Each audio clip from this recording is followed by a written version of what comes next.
a $20 putt, which was worth much more than that. The older I have gotten, and more importantly, the older my children have gotten, the more it has dawned on me that we parents take way too much credit and give ourselves way too much grief for the way that our kids have turned out.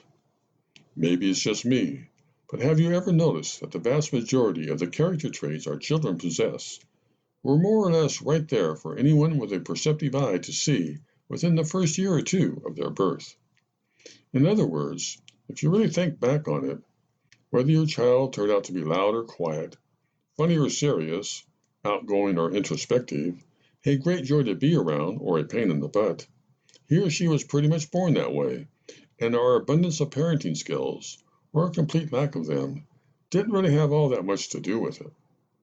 So, I have come to believe, rather reluctantly actually, that whether it's us or our children, who we are as persons is greatly determined by the genes that are passed down to us, and not by our environment and the way we were raised.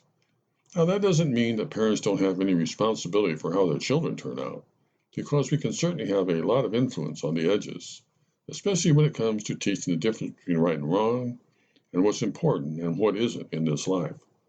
But when push comes to shove, for better or worse, I truly think the genes usually win out. Now, taking my little theory a step further, it has also dawned on me that these powerful genes that we inherit like to skip generations, maybe even a few generations. But be that as it may, I can attest from my own experience that genes can most definitely skip at least one generation.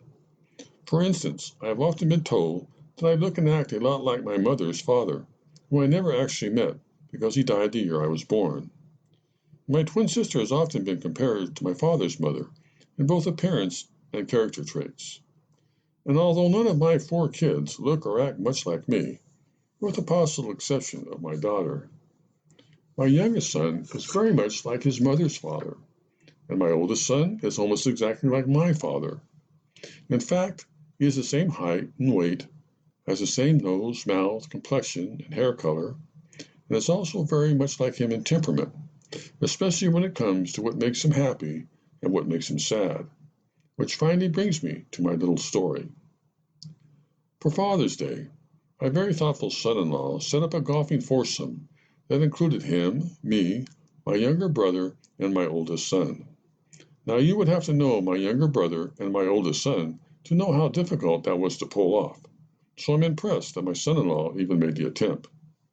They are both what my mother used to call homebodies, not to mention that golf is not their favorite sport. But once we all got out on the golf course, the day was so pretty and the company so good that everyone quickly started enjoying themselves. In fact, it even had me remembering the long ago day my brother and I took my father golfing for the one and only time, with him finally asking us, "So, why in the world does anyone in their right mind want to spend the better part of a perfectly good day hitting a little golf ball and then walking all over hell's half acre trying to find it?" And the more I thought about that decades ago day, the more I wished my father was still on this earth. On about the 9th or 10th hole, my oldest son suddenly found himself confronted with a winding downhill putt that had to be at least 50 feet long. So, knowing he didn't have a chance in heaven of making that putt, I yelled out to him that I would give him $20 if he did. Now, $20 may not mean all that much to most people, but to my oldest son, who still has the first dollar he ever earned, it was a pretty big deal, and he definitely wanted that $20 transferred from my wallet to his. So he took plenty of time lining up his putt, as the rest of us watched with smiles on our faces, knowing that my money was perfectly safe. I was standing right behind the hole when my oldest son finally struck his golf ball, and I had a really good look at it as it slowly began twisting and turning on its long descent towards me. Wow, I thought to myself, I think he actually has it on the right line. Then, to my amazement, I could tell that his putt also had about the right speed. "Are you kidding me? That thing has a chance?" yelled my shocked son-in-law. "It's going to get in," hollered my brother. "Oh no," I screamed. knowing that I might soon be $20 poorer. And sure enough, the truly impossible to make 50-foot putt, or longer, somehow rolled right into the very heart of the cup, and everyone, including me, started yelling and laughing. And then, when I looked over at my overjoyed son, there, on his face, was the very rarest of all my childhood memories, the same exact smile that would take over my father's entire face when he was truly happy about something. And for that one very brief and special moment, on a golf course of all places, my dad was alive again on Father's Day.